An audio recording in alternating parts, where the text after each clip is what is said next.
할렐루야. 오늘 함께 은혜 받으실 말씀 구약성경 사사기 8장 29절로 35절까지 말씀. 요아스의 아들 여룹바알이 돌아가서 자기 집에 거주하였는데 기드온이 아내가 많으므로 그의 몸에서 낳은 아들이 70명이었고 세겜에 있는 그의 첩도 아들을 낳았으므로 그 이름을 아비멜렉이라 하였더라.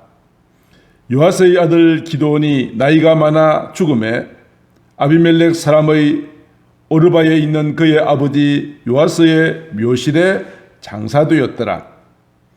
기드온이 이미 죽음에 이스라엘 자손이 돌아서서 바알들을 따라가 음행하였으며 또 바알 브릿을 자기들의 신으로 삼고 이스라엘 자손이 주위의 모든 원수들의 손에서 자기들을 건져내신 여호와 자기들의 하나님을 기억하지 아니하며 또 여룹바알이라 하는 기드온이 이스라엘에게 베푼 모든 은혜를 따라 그의 집을 후대하지도 아니하였더라.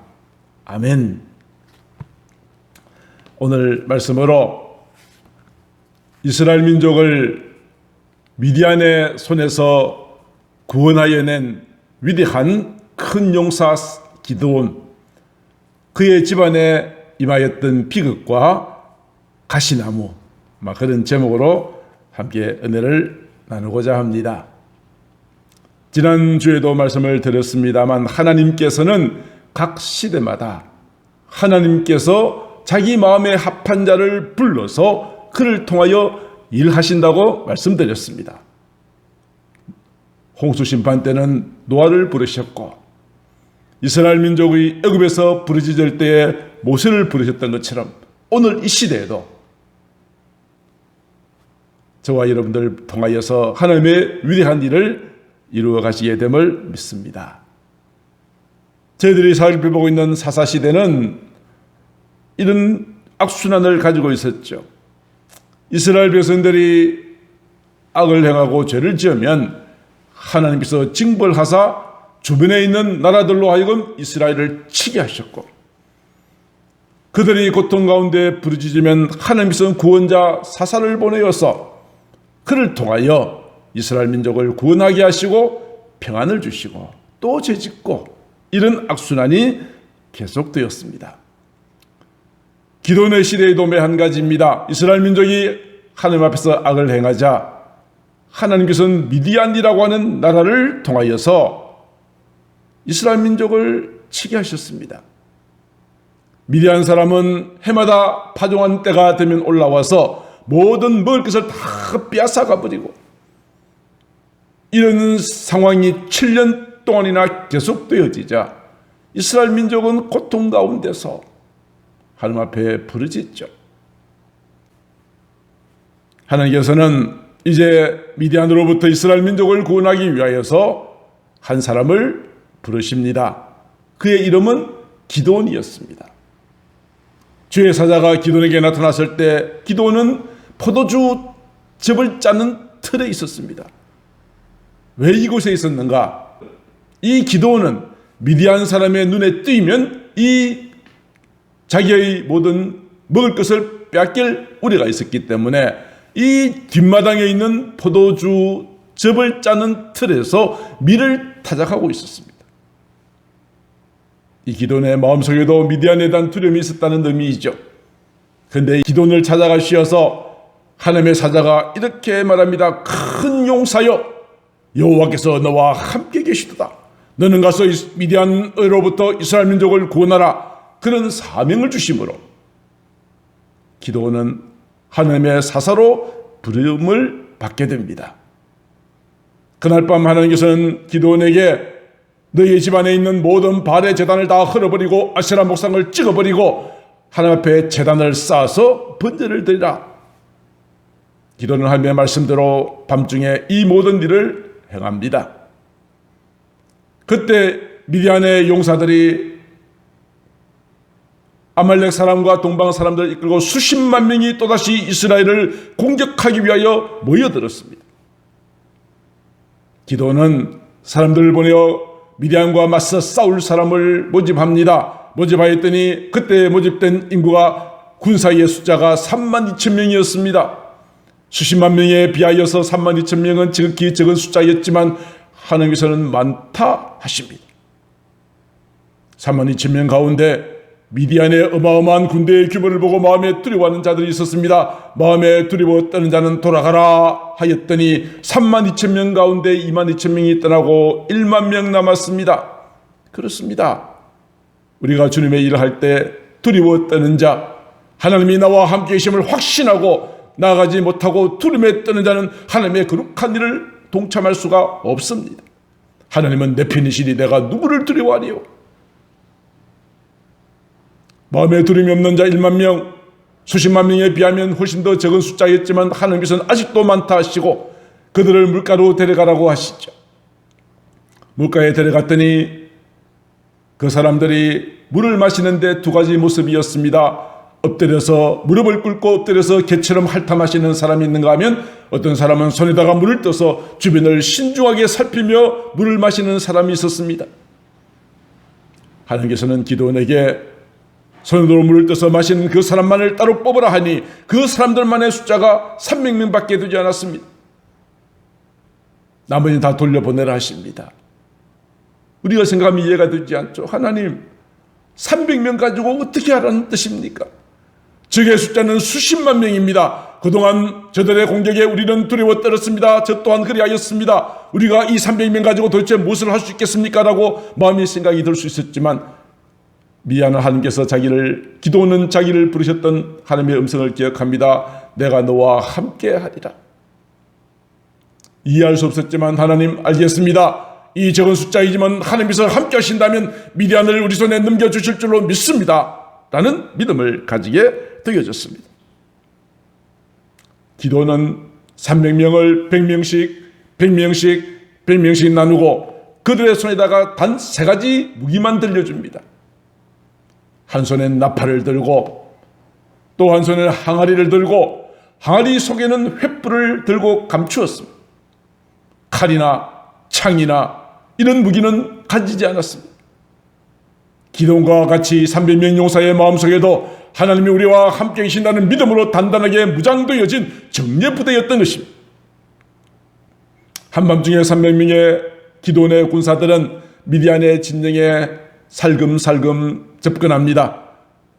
기도원의 신호를 따라서 그들은 나팔을 불고 항아리를 던져서 와장창 깨뜨리고 그 속에 감춰진 횃불을 들면서 외칩니다. 하나님을 위하여, 기도원을 위하여 칼을 들라.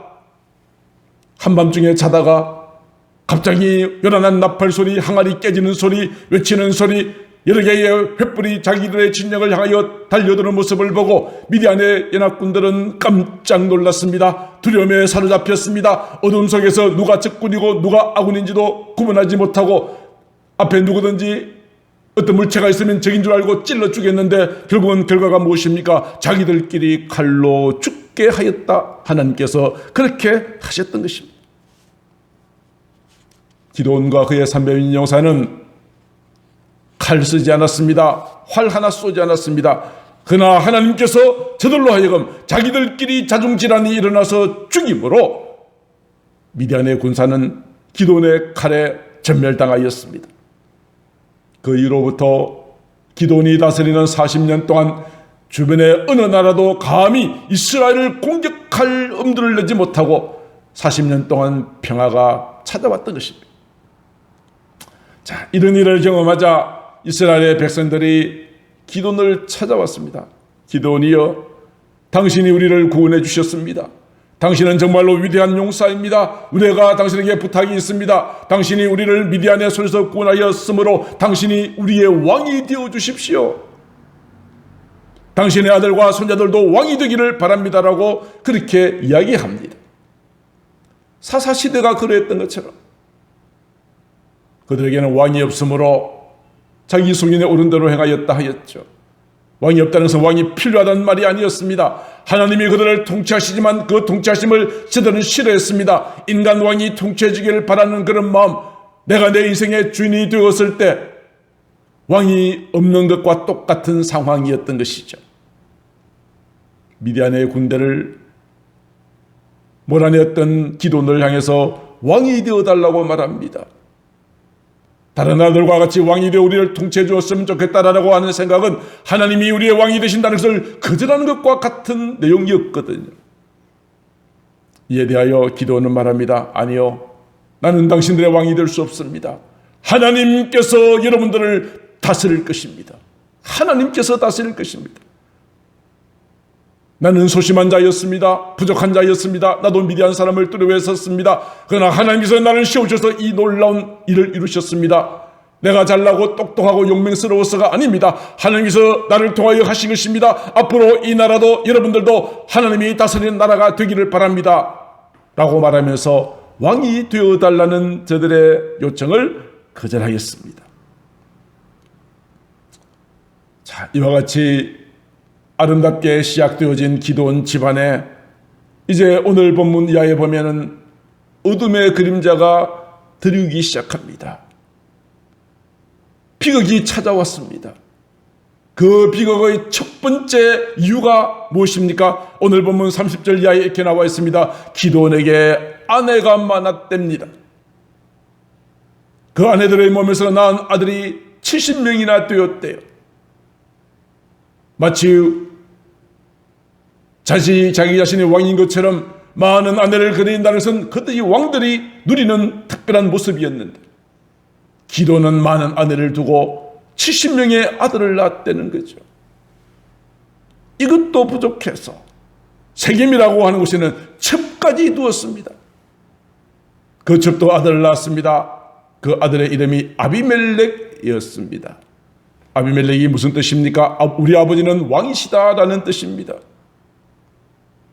첩의 아들 아비멜렉, 첩의 아들 아비멜렉이 기도원 가족의 집안의 비극의 씨앗이 됩니다.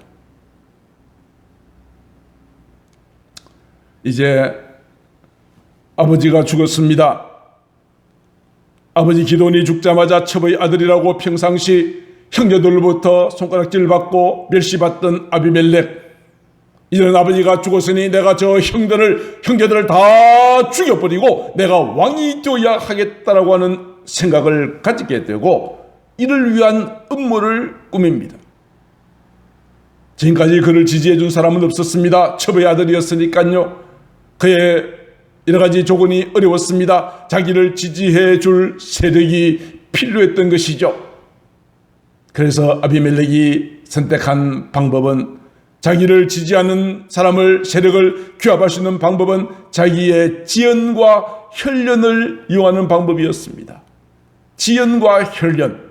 오늘 보면 9장 1절에 이렇게 말하고 있습니다. 스룹바발의 아들, 스룹바발은 기도원이를 말하거든요. 첩에서 낳은 아들이 아비멜렉입니다. 아비멜렉은 자기를 지지하는 세력을 얻기 위해서 달려간 곳은 어디였습니까? 세겜입니다. 세겜은 어떤 곳입니까? 기도원이 세겜에 있는 첩으로부터 낳은 아들이 자기이기 때문에 우리 어머니의 고향입니다. 자기 어머니의 뿌리가 있는 곳이 세겜입니다. 이 세겜으로 갑니다. 지연을 이용한 것이죠. 그리고 가서 누구를 만났습니까? 어머니 그리고 형제들, 외조부의 집안의 가족들을 만납니다. 이것은 뭐죠? 우리가 남입니까? 이거죠? 혈연이죠. 요새도 정치적으로 이런 것을 많이 이용하지 않습니까? 선거 때만 되면 영남 호남 갈라지고, 이것이 무엇입니까? 철저하게 어떤 그 사람의 인물 됨됨이를 보는 것이 아니라 철저하게 지연과 혈연을 이용해서, 특별히 지방자치단체인 경우에는 이것을 이용해서 선거운동을 하고 당선되는 경우가 많이 있지요. 어쩌면 지연과 혈연을 이용하는 것이 바로 이 시대부터 시작되었는지도 모르겠습니다. 아비멜렉은 자기 어머니의 고향이었던 세겜으로 갑니다. 어머니의 모든 가족들과 외조부의 가족들 혈연을 이용해서 자기를 도와달라고 요청합니다. 그가 했던 말은 이 말입니다. 여러분, 세겜에 있는 모든 사람들의 귀에 이렇게 말해 주십시오. 어머니 그리고 외할아버지 외할머니들에게 이렇게 말하죠. 여룻바알 저 기돈의 아들 70명이 집단으로 다스리는 것과 한 사람이 다스리는 것 가운데 어떤 것이 좋겠습니까?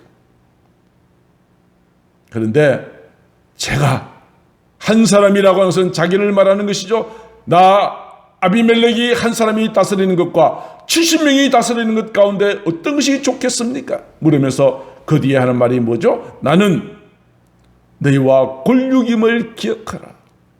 나는 같은 지역에 뿌리를 두고 있는 여러분들의 혈연 관계에 있음을 기억하라고 이야기를 합니다. 세겜 사람들은 가만히 판단합니다.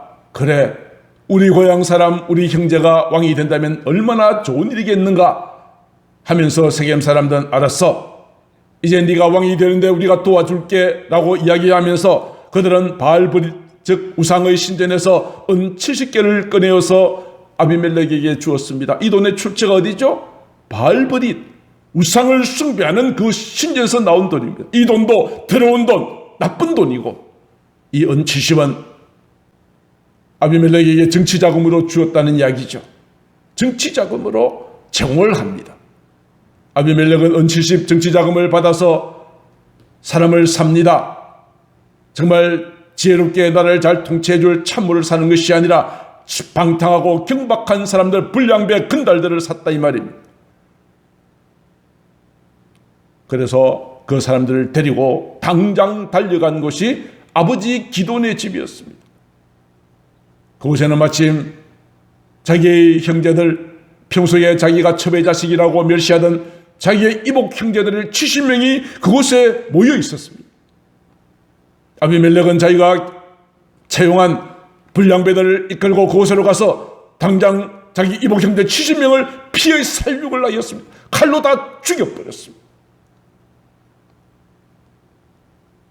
기도원의 가정에 이런 피해 살육이 일어났으니 비극이 아닐 수가 없습니다. 이 비극이 무엇으로부터 시작되었다고요? 기도원이 아내를 많이 두고 첩까지 두고 가정이 평안하지 않음으로 인하여서 이런 비극이 찾아왔다는 것입니다.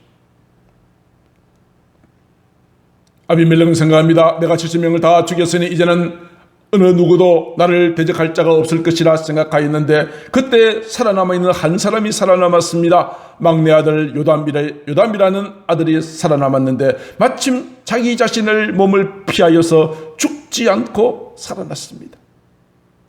요담이 살아있다는 사실을 알지 못한 아비멜렉과 그를 지지했던 세겜 사람들은, 그리고 그 세겜의 주변에 있는 밀로의 사람들은, 세겜과 밀로 사람들은 아비멜렉을 왕으로 삼았습니다.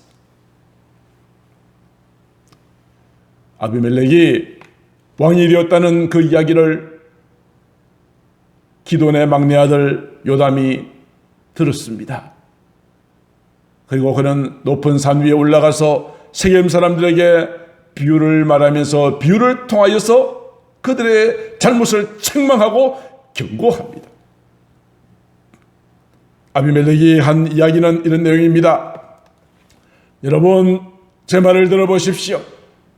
하루는 나무들이 자기들 위해 왕으로 삼으려 했습니다. 이 말은 무엇을 의미하는 것이죠?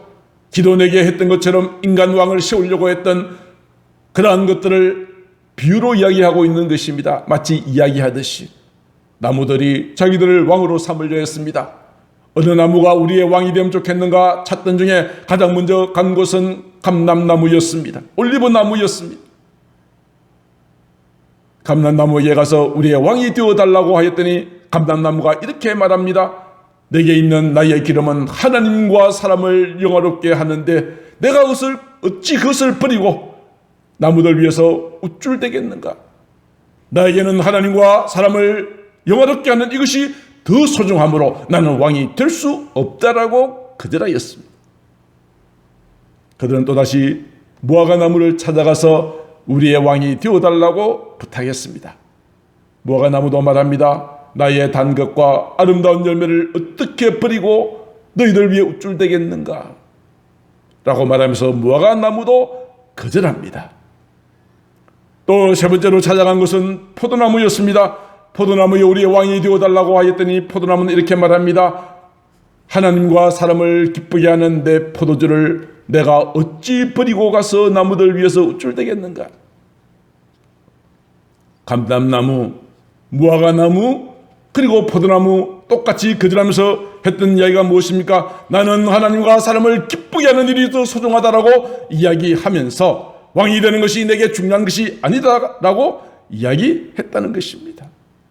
그렇습니다.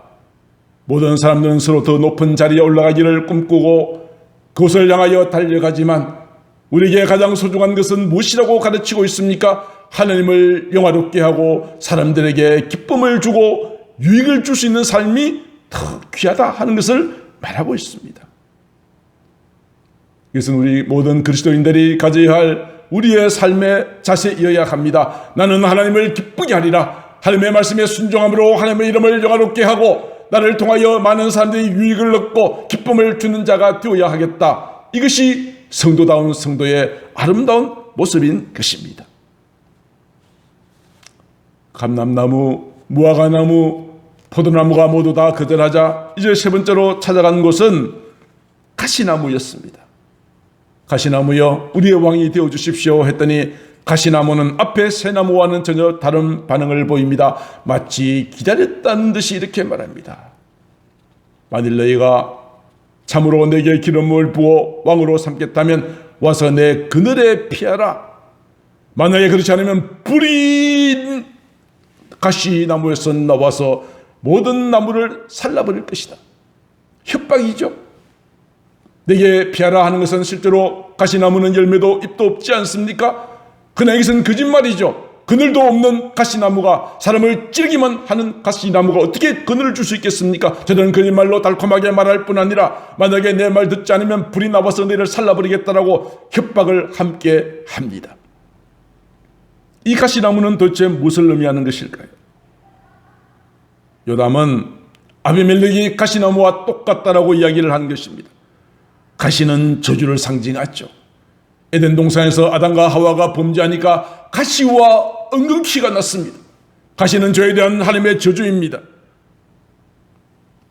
그런데 가시나무와 같은 아비멜렉이 자기 형제들을 다 죽이고 스스로 왕이 되었으니 아비멜렉은 가시나무처럼 그늘을 주지 못할 뿐 아니라 불이 나와서 당신들을 태우게 될 것입니다. 그렇게 책망합니다. 또한 세겜 사람들 향해서 이렇게 말합니다.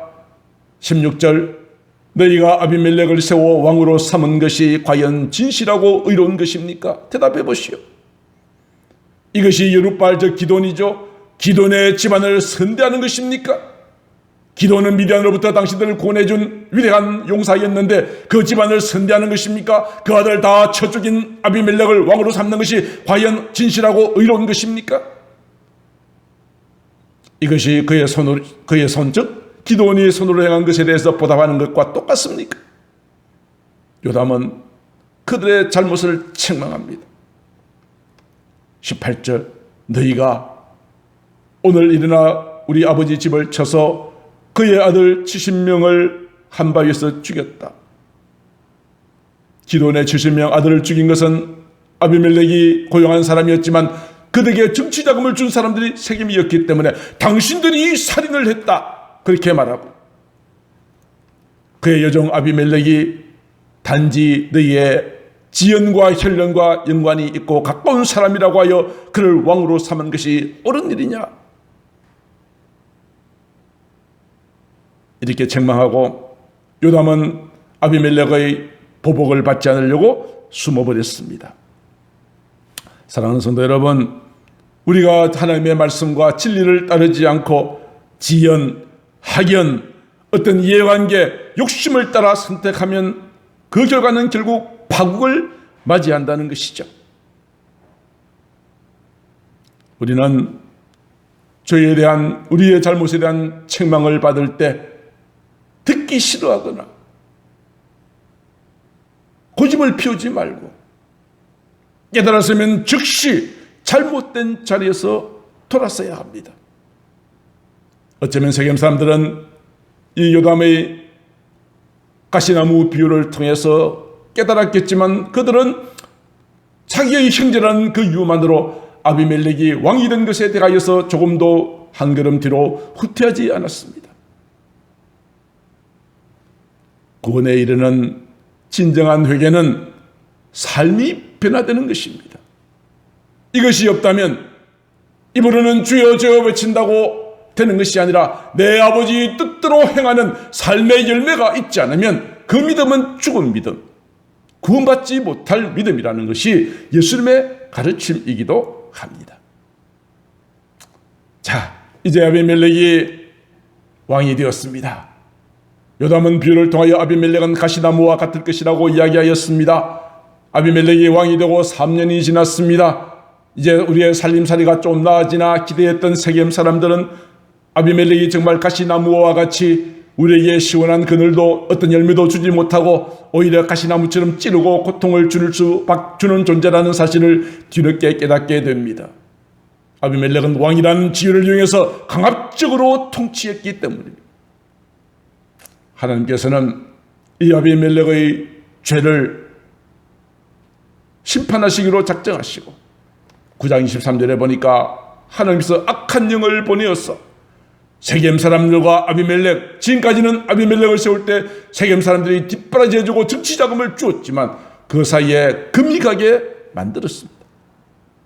3년이 지났지만 조금도 나아지지 않는 살림살이, 불만이 생길 때 가알이라는 한 사람이 세겜으로 이사를 왔습니다. 이 사람은 나름대로 수완이 좋은 사람이었기에 세겜 사람들은 이 가알을 신뢰하게 되었습니다. 어느 날 사람들이 모인 자리에서 포도에서 난 것을 마시고 모든 사람들이 다 취하여 있을 때 가알이 외칩니다. 도대체 아비멜렉이 누구이기에 우리를 이따위로 통치하는가? 만약에 내가 왕이 되어서 여러분들이 내 수하에 있더라면 이 아비멜렉을 제거해버렸을 것입니다. 3년 동안 기다렸지만 조금도 나아지지 않은 저들의 살림살이에 아비멜렉에 대하여 불만을 가지고 있던 세겜 사람들도 이 가알의 말에 동조하기 시작합니다. 그래 저 아비멜렉을 몰아내버리자. 가알 저 사람을 우리의 왕으로 삼는다면 우리가 좀 더 나아질 수 있을 것이라 그렇게 생각했던 것이죠. 그런데 그렇게 서로 대화하는 내용, 이것은 분명히 반역을 도모하고자 하는 그런 움직임이었는데 이들의 반역의 움직임을 아비멜렉의 측근이었던 스불이라는 사람이 듣고는 즉시 아비멜렉에게 이 사실을 보고합니다. 아비멜렉, 세겜 사람들이 지금까지 당신의 지지 세력이고 지지 기반이었지만 가알이라는 사람이 나타나 당신을 반역하려고 합니다. 이 말을 듣고 아비멜렉은 화가 나서 즉시 군대를 소집하여서 한밤중에 세겜을 공격합니다. 갑작스러운 공격 앞에 가알도 싸우다가 도망치고 세겜 사람들은 피하여서 세겜에 있는 엘브릿이라고 하는 신전의 높은 망대 위에 올라가서 몸을 피했습니다.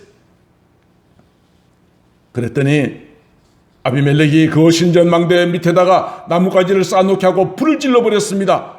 마침내 그 불이 안에 망대까지 다 옮겨붙어서 그 망대에서 불로 죽은 사람이 1,000명이 불에 타 죽었습니다. 끔찍한 일이 일어났습니다. 누가 죽었다고요? 세겜 사람들이. 요담은 분명히 예언했습니다. 당신들이 저 아비멜렉을 왕으로 세우고 당신들을 구원해준 기도원 사람 가족들을 선대하고 있습니까? 분명히 말했습니다. 아비멜렉의 말을 듣지 않으면 거기서 불이 가시에서 나와서 태울 것이라고 했는데 당신들은 불로 죽을지도 모릅니다 라는 그 요담의 예언이 세겜 사람들에게 그대로 응답되어 불에 타 죽은 사람만 1,000명이 되는 이런 결과를 가져왔던 것이죠. 요담의 모든 경고가 그대로 성취되었습니다. 세겜 사람을 죽였지만 아비멜렉은 마음의 분이 풀리지 않았습니다. 세겜 사람과 함께 또 동조해서 아비멜렉에게 반역을 일으키고자 했던 사람이 있습니다. 바로 그 사람은 데베스 사람이었습니다. 이참에 데베스까지 전멸시켜버려야 되겠다라고 생각을 하고 데베스를 공격했습니다. 점령했습니다. 그랬더니 사람들은 또다시 성읍 안에 있는 망대로 도망갑니다. 데베스 안에 견고한 망대가 있었습니다. 피하여 갔는데 거기 문을 잠그고 꼭대기에 올라갔는데 세겜에서 했던 것처럼 또다시 아비멜렉은 그 밑에 나뭇가지를 쌓아놓고 불을 지피기 위해서 문 가까이 다가섰습니다. 바로 그때 쿵 하는 소리와 함께 비명소리가 비명소리가 들렸습니다. 도대체 무슨 일이 생길 것일까요? 데베스의 경관 망대 위에 한 여인이 그 위에 있다가 아비멜렉이 다가오는 것을 보고 맷돌을 아비멜렉의 머리를 향하여 던져버렸는데 그 맷돌이 아비멜렉의 머리에 정통으로 맞아서 두개골이 와장창 깨어졌습니다. 아비멜렉은 죽어가면서도 내가 여인의 맷돌에 맞아 죽었다는 것이 창피했던가 봅니다. 옆에 있는 호위병에게 나를 칼로 찔러라. 호위병이 그를 칼로 찔렀더니 두개골이 깨어지고 칼에 찔린 아비멜렉은 그 자리에서 죽고 말았습니다. 하나님을 대적한 자의 비참한 말로였습니다. 오늘 성경은 이렇게 말합니다. 사사기서 9장 24절 이는 여룻바알의 아들 70명에게 저지른 포악한 일을 갚되 그들을 죽여 피를 흘린 그의 형제 아비멜렉 그리고 아비멜렉을 도와서 그의 형제들을 죽이게 한 세겜 사람들 그들에 대한 하나님의 심판이었다라고 이야기를 합니다. 56절도 말합니다. 아비멜렉이 그의 형제 70명을 죽여 자기 아버지에게 행한 악행을 하나님께서 갚아주셨고 세겜 사람들의 모든 악행을 하나님께서 그들의 머리에 갚으셨다. 요담의 저주가 그들에게 임하였다라고 기록하고 있습니다. 악은 반드시 이와 같이 심판을 받을 수밖에 없습니다. 하나님께서는 반드시 우리가 행한 대로 갚으시는 하나님이십니다. 저희에 대해서는 반드시 심판하십니다. 사사기 시대가 그랬던 것처럼 죄를 범한 하나님의 심판이 있고 그러나 이때 하나님 앞에 부르짖으면 구원을 받지만 끝까지 부르짖지 않고 죄악된 길로 달려가게 되어질 때에 그들은 심판을 받을 수밖에 없다는 사실을 오늘 이 사건이 보여주고 있습니다. 말씀을 정리해 보십시다. 이스라엘 민족을 구원하였던 위대한 사사 그의 집안에 비극이 찾아왔습니다. 그것은 기드온이 그의 가정에 여러 아내를 두고 첩을 두고 가정이 제대로 바로 서 있지 않았기 때문이었습니다. 이것 때문에 그의 아들 70명이 죽었습니다. 첩의 아들 그 아비멜렉은 가시나무가 되어서 자기의 뒤에 이스라엘 민족을 통치하는 자가 되어졌지만 그가 왕이 될 때 세겜이라고 하는 족속들이 그를 도와주었지만 이 아비멜렉의 죄와 그를 도와주었던 세겜의 족속의 모든 죄를 심판하셨습니다. 아비멜렉은 여인이 던진 돌에 맞아 죽고 세겜 족속들은 불에 타 죽고 이런 비참한 결과를 가져올 수밖에 없었던 것입니다. 사랑하는 성도 여러분, 오늘 이 말씀은 우리에게 매우 중요한 한 가지 메시지를 주고 있습니다. 성령 충만하고 위대한 일을 감당했던 하나님께 쓰임받았던 지도자들도 타락할 수 있다는 이야기죠. 다시 말씀을 드립니다. 기드온과 같이 한 나라 민족을 구원하였던 위대한 하나님의 지도자라도 타락할 수 있다. 넘어질 수 있다는 것입니다. 기드온의 집안처럼 말입니다. 이 말씀은 목회자인 저희들에게도 큰 경각심을 줍니다. 우리도 깨어있지 않으면 넘어질 수 있다. 다윗을 보아라. 하나님의 마음에 합한 자였지만 그가 잠시 방심하였을 때에 우리아의 아내 바세바를 범하는 죄를 범하지 않았느냐. 기드온을 보아라. 이스라엘 민족을 애굽 미디안에서부터 구원하여 낸 위대한 용사였지만 많은 아내를 둠으로 인하여서 이런 비극이 오지 않았느냐. 교회 안에서 목사뿐 아니라 교회에서 장로, 권사, 집사로서 지도자적인 위치에 있는 모든 사람들도 내가 말씀으로 바로 서지 않으면 이와 같이 넘어질 수 있다는 경각심을 우리에게 보여주고 있습니다. 한편 교회 지도자들도 연약한 자임을, 넘어질 수 있는 자임을 인정하고 그들의 연약한 부분을 비난하고 하는 대신에 그들을 위하여 기도해 주는 것이 성도의 본분이 아닐까요? 지도자들은 스스로 내가 넘어지지 않도록 자기 자신을 경각하고 말씀대로 살아가려고 발버둥치지만 사람인지라 어쩔 수 없이 실수하고 범죄하였을 때 그를 위해서 기도해주고 사랑으로 감싸주는 것이 아름다운 일일 것입니다. 교회가 무너지면, 목회자가 무너지면, 교회 지도자가 무너지면 교회가 위태로워집니다. 사탄과 마귀는 모든 공격의 타켓을 지도자들에게 맞추고 있습니다. 이러한 때 모든 성도들이 그리고 교회 지도자 스스로 죄악 가운데 빠지지 않으려고 말씀을 통하여 날마다 자신을 돌아보고 경각심을 가지고 달려가게 될 때에 하나님께서는 우리 죄의 몸된 교회를 놀랍게 위대하게 이 시대에 쓰실 줄로 믿습니다. 교회가 바로 서야 이 나라 이 민족의 소망이 있습니다. 교회가 바로 서려면 지도자들과 성도들이 하나 되어져야 하고 서로의 십자가의 짐을 함께 나누어 지고 서로를 사랑으로 포용해주는 아름다운 사랑이 있어야 되는 것이죠. 오늘 기도네 집안에 임한 비극, 그 비극에 대해서 살펴보고 소중한 교훈을 얻었습니다. 여러분, 여러분들의 가정이 바로 서게 되기를 바랍니다.